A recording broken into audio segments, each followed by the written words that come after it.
Pinagpalang araw po sa ating lahat. Ayan, kumusta na naman ang bawat isa? Andito ako upang magbahagi ng salita ng Diyos at upang mapaalalahanan tayo. Sabi ng Santiago 1 verse 25, ang taong nagsasaliksik at nagpapatuloy sa pagsunod sa kautosang ganap na nagpapalaya sa tao ang pagpapalain ng Diyos sa lahat ng kanyang gawain. Siya ang taong gumagawa at hindi siya katulad ng nakikinig lamang at pagkatapos ay nakakalimot. Amen.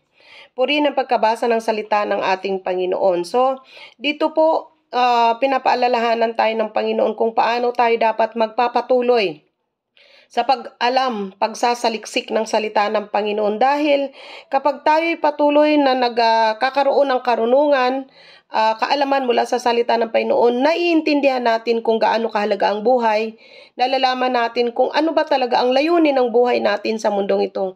Tayo ay nilalang ng Diyos, hindi para lang baliwala, kundi may purpose or may layunin na kailangan natin maintindihan ang pangako ng Panginoon na kanyang pagmamahal at yung buhay na walang hanggan sa bawat nagtitiwala sa Kanya. So, ano ang dapat nating gawin?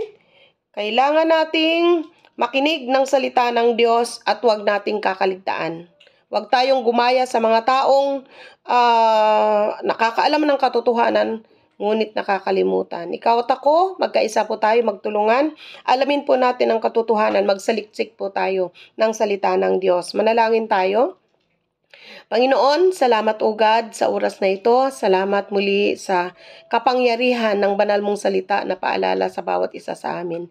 Pagpalain mo, Panginoon, at alam ko, O Diyos, na hindi babalik sa iyo ang salita mo na walang gagawin sa bawat mga tumanggap nito.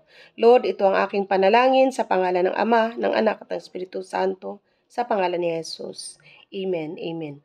Ayan, so, God bless po sa ating lahat.